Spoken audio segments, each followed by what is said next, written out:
going, guys? And welcome back to another ASMR video. In tonight's video, we are going to be doing some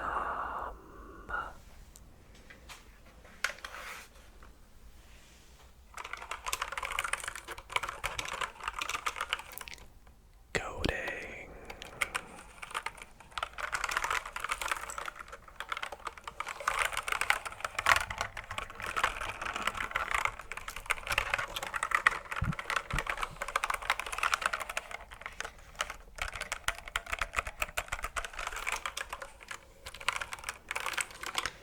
So expect some tingly keyboard typing sounds, as well as some calm and relaxing coding, as in tonight's video as you can tell by the title, I'm going to be making my very own video game.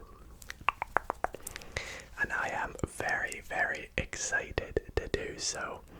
And this is not the first time we have done a coding video on the channel.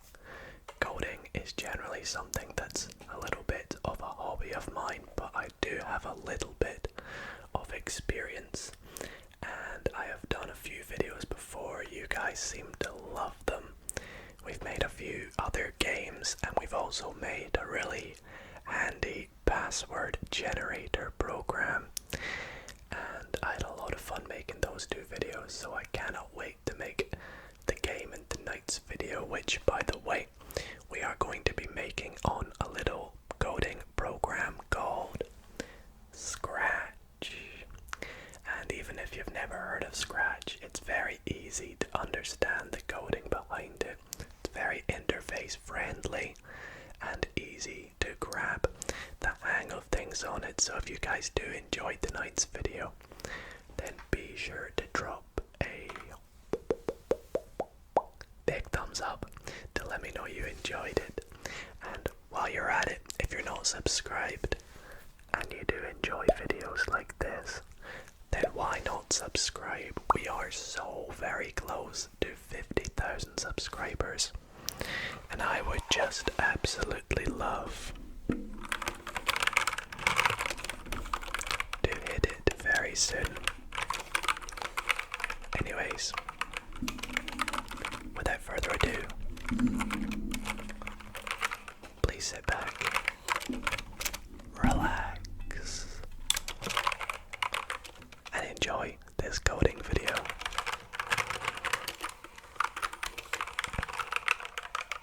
Alrighty guys, here we are on Scratch. I will pop a link in the description to where you can access not only the game that I'm going to be making in tonight's video if you want to try it out yourself, but also a link in the description to where you can use Scratch and make your very own game, because this is something you can download or do online. So I am using the Scratch interface that is online, and this is because there's a plugin that I've got that allows the sort of interface to be in dark theme, so you know it's nice and relaxing for you guys and not too bright, because this is usually a bright white color. And in all the coding videos I've done so far, you've no idea how many comments I get telling me to turn on dark mode. So I've done it for tonight's video. Hopefully it's nice and easy on your eyes as we get coding. So as you can see on the left, this is like a quick rundown if you've never used Scratch before, but there's a bunch of different tabs we can go on with different coding blocks, I believe they're called, and they're almost like just your usual coding things. Like you've got if statements, you've got repeat, we have loops such as forever loops, and things we can do when particular keys are pressed, and oh boy, it's gonna be a lot of fun. So let's get started. Now the game I am going to be making tonight is a catching game, as you can see up there.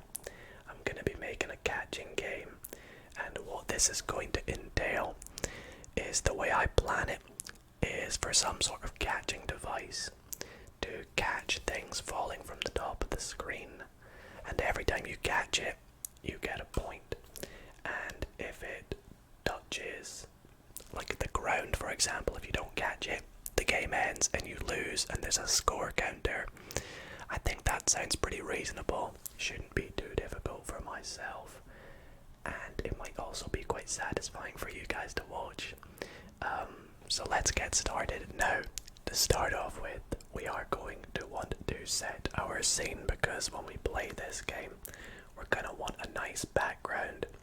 We're going to want to choose our object that's going to fall from the top, and choose our object that is going to catch said falling object. So on the right you can see sort of the preview of what our game's going to look like.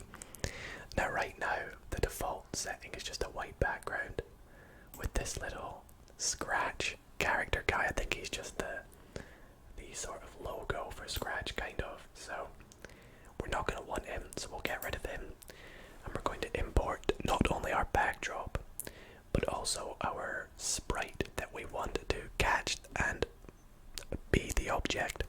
So down here in the bottom right, it's been a long time since I've used Scratch, so things kind of look a bit different. We are going to choose from a particular backdrop. Now, I have no idea what backdrop or what object I'm going to use. What could we do? What falls and what do you catch? Maybe a basketball could fall, and then like a hoop would catch it. That's a good idea, maybe. That is a good idea. I think I will go for that. I like the idea of this outdoor basketball looking scene. It's quite realistic and looks pretty cool, so we'll go with that as our backdrop. And then with our sprites, because we're going to want 2 sprites for this, one is going to be a basketball, which is lovely. So that, the basic idea of how this game's going to work, I'll kind of just do a really quick overview for you. So the coding is going to be involved when the game starts, the ball's going to want to go to a random place at the top and start to fall down to the bottom, or in coding terms this means the y coordinate is going to start to decrease, and when the y coordinate reaches a particular number, it's either going to recognize that as not being caught or recognize it as being caught, and will either be awarded a point or not, like that. So we got our basketball. Let's see. Oh, I doubt they have a basketball hoop, do they? No. What about just like a trash can or a bucket? No. So what I'm going to need to do then is import my own sprite. So I have just imported this basketball, kind of like a net looking sprite. It's a bit big, so I am going to quickly change the size of it. Let's see how 25 looks. That could do quite well. And then we could put that somewhere like there. Maybe I'll make it slightly bigger. Let's say 35 maybe. I don't want it to be too easy, you know. How about 30? 30 should do. Yeah, that looks reasonable to catch it right. Everything looks good. Let's start to do the actual coding behind things. So, the first thing we want to do is be able to move our hoop. So we want it to move left when we click the left arrow key. That's like a tongue twister. And we want it to move right when we press the right arrow key. I can't speak today. So we're going to start off by adding ourselves. The first thing you always want to do is add in this little starting one that says when the green flag is clicked. we start our game, we start it by clicking the green flag key, which means go. So when the green flag is clicked, we are going to want to add in an if statement. And we want the if statement to have this little empty box next to it, because we wanted to do if the thing in this box, then such and such happens. So we'll pop it on here, and we want to do if this block here says if a particular key is pressed. Ours is going to be, could I zoom in for you guys? Yeah, that's much better. We're going to do if the left, or we'll start with the right arrow. If the right arrow key is pressed, then we want it to change the x coordinate, because left to right is going to be the horizontal axis, which is the x axis. So we want it to, how do I do move or change x? There we go. So we'll do change x by, let's see how 10 is. So if I click go, if I press the right arrow key, right, well, here's the issue we have. This is just checking when the green flag is clicked. If the right arrow key is clicked at the same time, then it will move. So we want to add in a forever loop. And what this is going to do is it's always going to be checking forever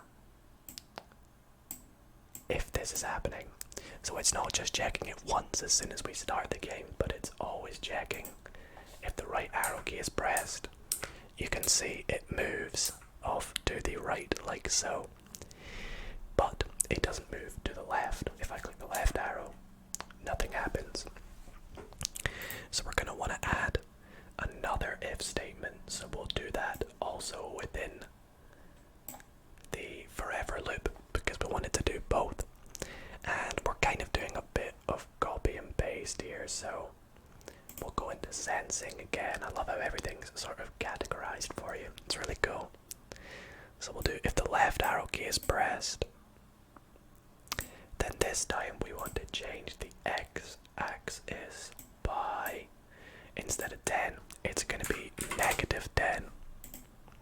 So now if we go, we can see if we move left, we can move left and right, and that's pretty good. Now, right now, I can also lift this up like this, and I don't really want it to do that, because I don't want anyone to cheat, so I do want the basket maybe to go to about -165. So before this forever loop, we will click go to, and we'll start off by setting it to go to, let's say, the middle of the x, which is going to be 0, and -165. So when go is pressed, it goes to there. And as you can see, we can move left and right.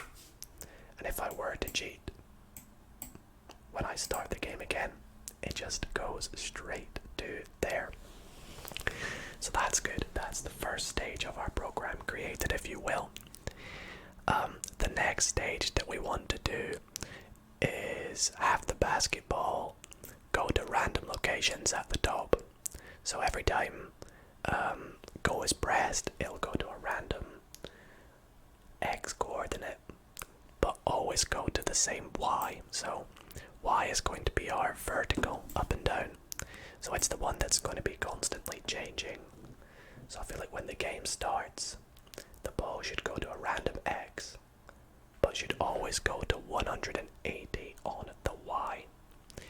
So we will do, now this might take me a bit of trial and error to get going, but we'll do when green flag is clicked.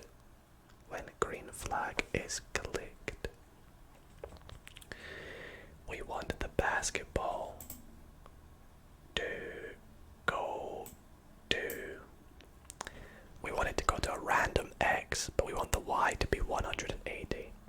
So we're going to set to random position maybe, or go to, how do I do a random x? What is this anyways? Go to random position. No. We want it to go to, Let's see if I can work this out again. Is it a variable operator? Oh, we could do this. We could do pick random. That could work. We could do pick random between, say, what's the lowest it could go to? Maybe minus 232 and plus 232. That could work. Is there anything else I could do?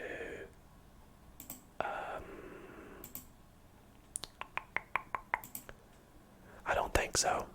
So we will use that pick random operator and we will go to random between, what was it, minus 232 and positive 232. So now when we start the game, the basketball, oh, I think it coincidentally went to 0. But as you can see, every time I click go, it goes to a random place up at the top. And that's kind of part of what we're going to be doing for this game. You know, it's never going to keep falling from the same spot. It's always going to fall from a random location. So that's good. Now, we want to do, I think, a forever loop. And we want it to do forever. The y coordinate will start to decrease by, let's say, maybe 10. And then we want to do, it's going to keep decreasing by 10 until it either is touching our hoop or the y value is equal to negative 180, I guess. So let's get that set up now. Okay, so it starts by going to a random x at 180 on the y, and we're going to want it to start to change its y coordinates. So what we'll do is when the green flag is clicked, now again we are going to want a forever loop because we want it to always be changing its y coordinate. We don't want it to just change it once and then stop where it is. So we want it to forever change its y coordinate. There we go, change y. And I guess we'll try 10. I'm not really too sure if, you know, that's going to be too quick, but we can test it. Why is the y not changing? Do we want to change it by minus 10, is it? Minus 10. There we go. That fixed it. I think that fixed it, right? So there we go. Now you can see every time we start, the ball starts to fall. That does feel pretty quick. That feels very quick. Let's try minus 5. I do want it to be still a challenge, but also manageable. Hey, that looks good. We could even, pick a random speed. I might actually do that as well. Let's do pick a random speed.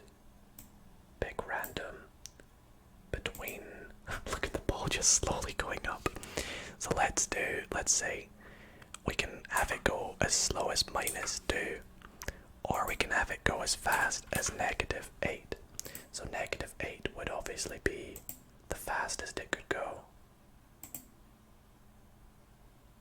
Now it seems like it changes speed every so often. Like sometimes it goes slow, sometimes it goes fast. Do I like that? Do I like that? I don't know if there's another way I can do it, to be honest. We wanted to change y by...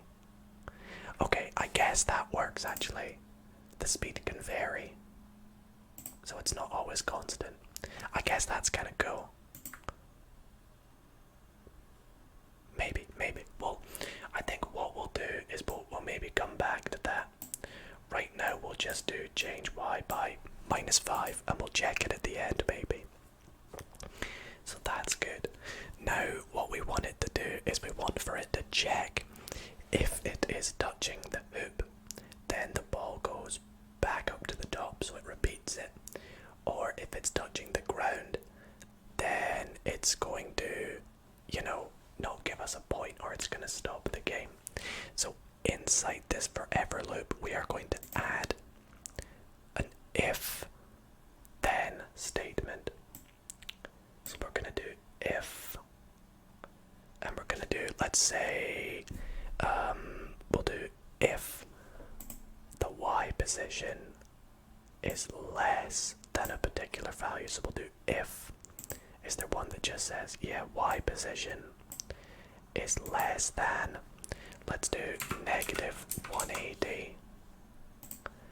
Then, is there one that just says stop the game control? Is there one that just says like cancel game? I actually don't know. Stop all, maybe. I guess stop all works. I think so. I think that works. But now we are going to want to do another forever loop because we want it to check now instead of being a particular y value. We want it to check if it's touching the hoop. Now I have zoomed in for you guys. I was just watching back my recording and seeing that I forget to zoom in so you can see it. So I apologize about that. So what we'll do is we'll create another forever loop. Where are they again? Here we go. Forever. And we're going to want to do an if statement with a then. And under sensing, we're going to do if touching. And we want it to touch our hoop. If it's touching our hoop. Then we're just going to kind of repeat this bit of code here. We want it not only to go back to a random place, so we'll just kind of duplicate this. Duplicate. Go to pick random between minus 232 and 232, and then what was it, 180. Nice. And then we are also going to want it to maybe play a little sound. So what does that come under? Sound, probably. Play sound. Oh wow. There's a little basketball bounce. Maybe I'm going to try and find a Swish sound, install it, and then import it. So I'll see if I can do that, and I'll be back in a wee second.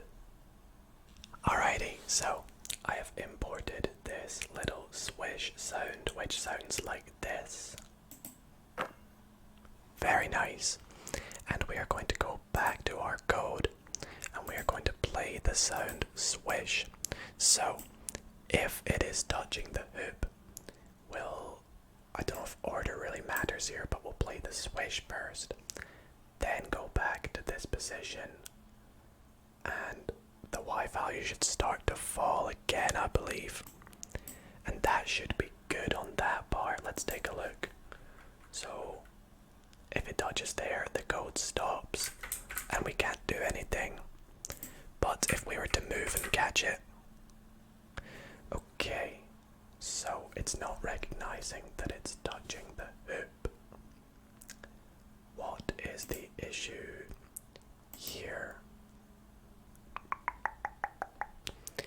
Is it just that I need to add the when green flag clicked thing? Let's give that a go. Let's try and catch it. Oh. Yes, okay. I just hadn't added. That's nice. And then if it touches the ground, bam, the game stops. We can't do anything. Now, the Swish sound is a little delayed. I wonder if I can maybe crop it. Can I crop the Swish sound? I don't know. Oh wait, what's this? Can I crop this out? Delete. How's that? Okay, let's see if that's a little better. Let's try this again.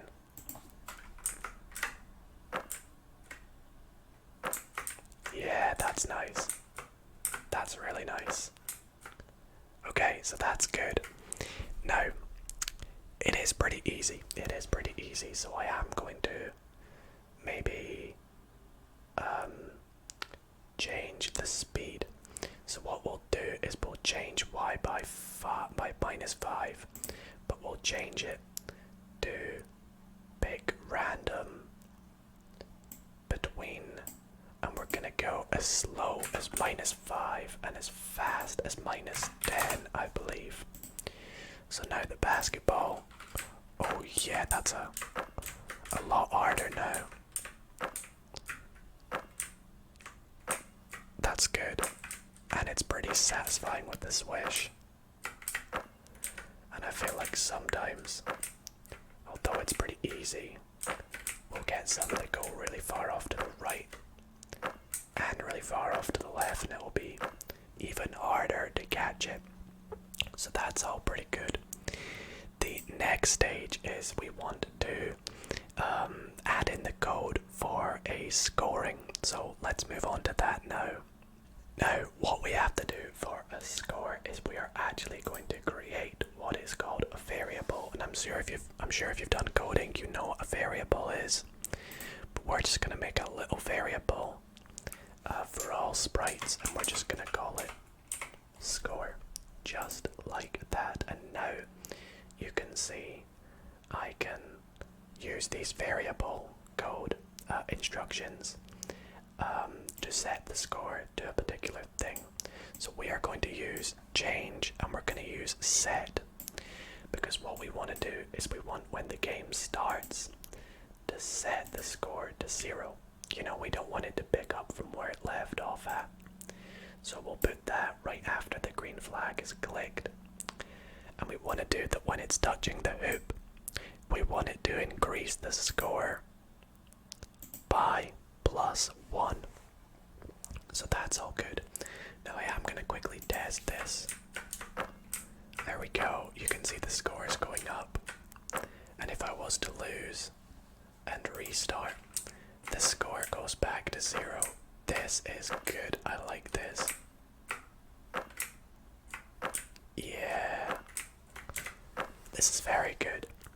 And when I do lose the game, I wanted to play a sound as well. So let's do let's do before it stops all.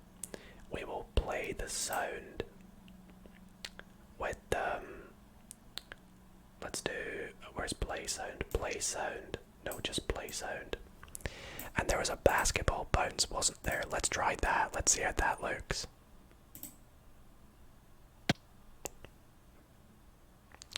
Okay, I think it stopped it all too quick. It didn't give the ball enough time to bounce. So what we can do is I think we can wait a particular amount of time. I'm also going to make the bounce a little quieter. I believe it's quite loud. So let's make it softer. Like that maybe. That sounds good. So we'll go to code. We'll play the basketball bounce, wait 2 seconds, and then stop all. Nice. That's good. That's good. Maybe even 1 second we could get away with. Let's see, is 1 second enough to let it play? Oh.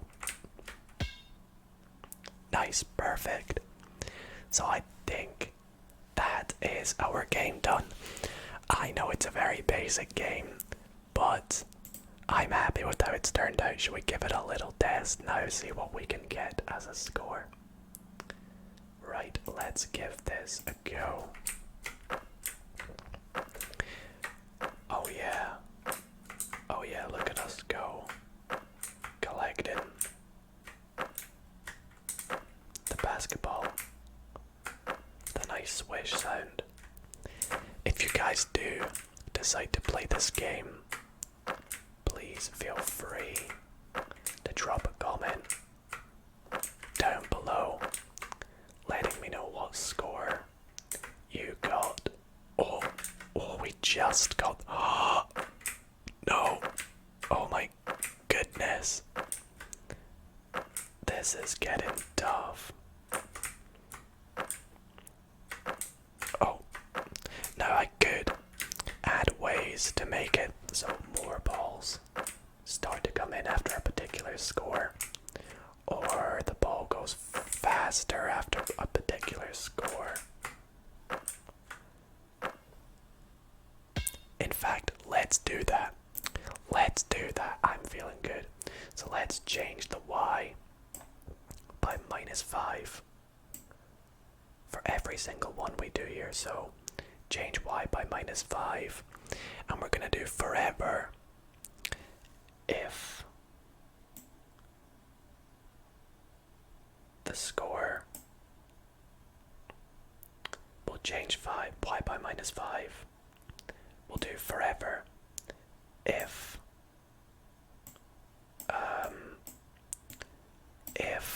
the score is between, or if score is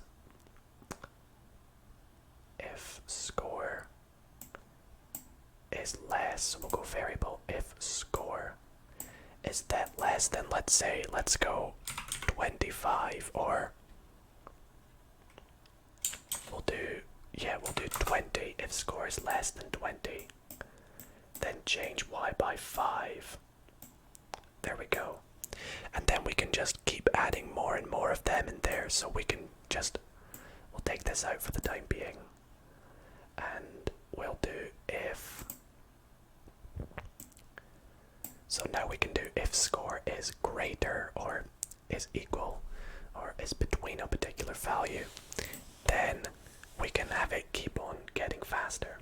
So what we'll do is if score, we're going to use an and here because we want it to be if score is greater than 50 or equal to 50, I think, or 25, sorry. So if score is equal to or greater than, so if score is equal not to 50 but to 20 we are doing. So if the score is either equal to 20 or greater than 20, we are going to do, we want it to be, no we don't, we want it to be less. We want it to be greater, because I want it to get even faster again. So I'm going to have 3 stages. When it's below 20, it goes at -5. When it's greater than 19, it will be when it's greater than 19, but less. Then let's do 50. Then we'll change the y by, let's change x, change y by -10. Nice, that looks good to me. And I guess we'll set this to 25. So that's going to be 24. And we'll add in one more. Can I just duplicate this? Duplicate A, there we go. We'll put this in, put this back in, and we'll change this last one to greater than 49.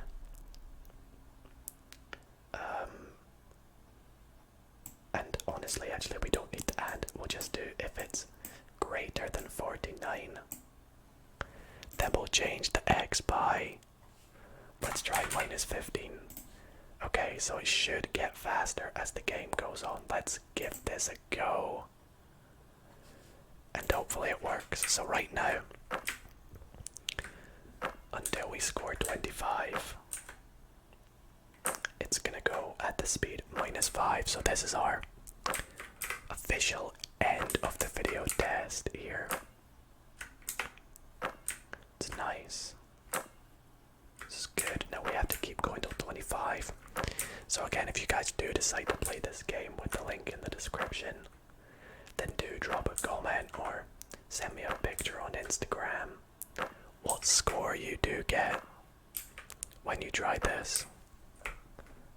We're about to get to 25 here, so are you guys ready? 25. Oh, it got faster.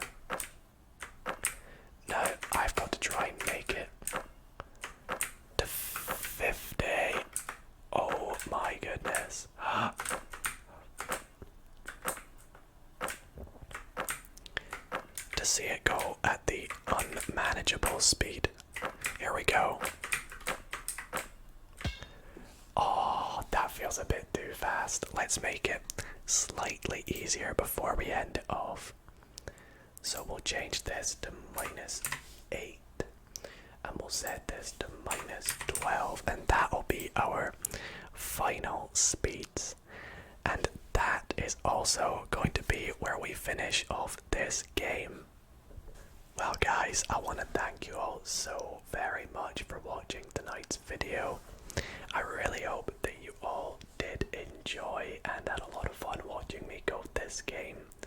I know I definitely had a lot of fun, and again, if you guys want to give it a go, be sure to check out the link in the description. Send me a picture of your high score or whatever you get. And I hope you had a lot of fun and did also relax to this video. If you did enjoy, then be sure to drop a big thumbs up to let me know. And let me know what other kinds of coding videos you would like to see. Or maybe what you would add to my current game to improve it. But other than that, thank you guys so much for watching. And I will see you all in the next